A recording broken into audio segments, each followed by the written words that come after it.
अगला हमारा लफ्ज है जी ग्रीवियस। ग्रीवियस कहते हैं मोहलिक को, मुजर को, तकलीफ दे को, बुरे को, तकलीफ इटसेल्फ को भी ग्रीवियस कहते हैं, जो शदीद बुरा हो। I had made a grievous mistake, मैंने बहुत बड़ी गलती की, बहुत मोहलिक गलती की, to be friend with them, उनका दोस्त बन गया, बाद में मुझे बहुत बड़ा नुकसान हुआ। And this was considered a biggest and grievous mistake of my life that have totally changed my life. डिथर कहते हैं घबराहट को, लर्जिश को, कपकपाहट को, किसी भी डर, खौफ, मसले की वजह से नर्वसनेस को भी डिथर कहते हैं, और बीइंग नर्वस इसका सिनोनियम है। फॉर गॉड सेक, खुदा के लिए, स्टॉप डिथरिंग, कपकपाना बंद करो, and make up your mind, और अपना दिमाग बनाओ। इग्नोमिनियस कहते हैं शर्मनाक, जलील, हकीर, बदनाम, नालायक को कहते हैं। He had to suffer an ignominious defeat, उसको बर्दाश्त करना पड़ी एक बहुत शर्मनाक हार। इनहिबिट कहते हैं रोकना, बाज रखना, किसी चीज को अटकाना, किसी चीज के साथ अटकना, प्रिवेंट इसका सिनोनियम है। फेयर इनहेबिटेड हिम, डर ने उसको रोके रखा फ्रॉम पार्टिसिपेटिंग CSS, PMS वगैरह में पार्टिसिपेट करने से। पिच कहते हैं दर्जे को, हद को, डिग्री और लेवल इसका सिनोनिम होता है। Disagreements reached such a pitch, disagreements उस पिच पे पहुंच गए, उस दर्जे पे पहुंच गए, उस लेवल पे पहुंच गए, उस डिग्री पे पहुंच गए, that a fight broke out, की लड़ाई शुरू हो गई। रेस्टिव बेचैन, बेकरार, बेआराम, जो कि किसी भी वजह से अच्छा फील ना कर रहा हो, नर्वस फील कर रहा हो, बेचैन सा फील कर रहा हो, उसको कहते हैं।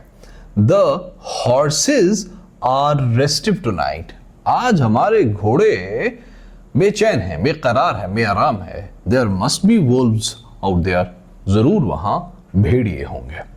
अनलीश कहते हैं कुत्ते की रस्सी खोलना, या किसी चीज को खोलना, या उसको जाने देना, या उसको छोड़ देना, अनलीश कहलाता है। All her anger is unleashed upon her husband, उसका सारा गुस्सा उसके हस्बैंड पे ही खोल दिया जाता है, छोड़ दिया जाता है, जाने दिया जाता है। रिगल कहते हैं घटिया हरकत से कोई मकसद हासिल करना, रेंगना, ठीक है, किसी ऐसा काम करना, या कोई भी अनफेयर मीन यूज करना किसी फेयर या अनफेयर काम के लिए।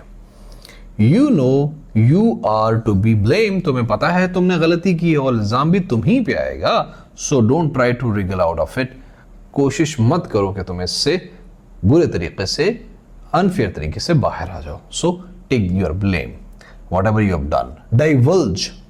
डाइवल्ज कहते हैं किसी चीज को खोल देना, फाश कर देना, जाहिर कर देना, उस चीज को आश्कार कर देना। Who divulged our plans to the press, किसने खोले हैं, आश्कार किए हैं, जाहिर किए हैं, फाश किए हैं, डाइवल्ज किए हैं हमारे प्लान प्रेस के सामने। पैरोकियल कहते हैं नैरो को, नैरो और लिमिटेड, ये दो इसके सिनोनिम और भी हो सकते हैं, but anything which is smaller. कुएं का टड्डू क्या है, पैरोकियल है, समुद्र में वो नहीं पैरोकियल रहा। Anything which have the lower smaller calibre. इलाकाई और मुकामी को भी पैरोकियल कहते हैं, क्योंकि इलाके बहुत छोटे होते हैं ना, मुकाम बहुत छोटा होता है।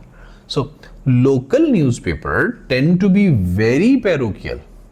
लोकल न्यूज़पेपर क्या करते हैं, लोकल खबरें छापते हैं तो पैरोकियल होते हैं, इंटरनेशनल थोड़े होते हैं। इंटरनेशनल हो जाएगा तो पैरोकियल नहीं रहेगा। रिकर, अनप्लीजेंट, किसी वाकये, किसी बात, किसी हादसे का दोबारा होना, उसको रिकर कहते हैं। इफ द पेन रिकर्स, अगर दर्द दोबारा हो, टेक दिस टैबलेट्स, ये दवाई ले लेना। रिग्मारोल बकवास, बेतुकी और फजूल चीज, हरकत, बात को कहते हैं रिग्मारोल। आई सॉ द होल रिग्मारोल, मैंने वो बेतुकी बकवास फजूल रिगमरोल देखा of swearing and taking auth in the court. वो जो लोग झूठी कस्में खाते हैं, वो कुरान पे बाइबल पे हाथ रख के झूठी कस्में खाते हैं, मैंने वो सारे का सारा बेतुका प्रोसेस देखा जो कि नहीं होना चाहिए, अगर हो तो उस पर अमल होना चाहिए।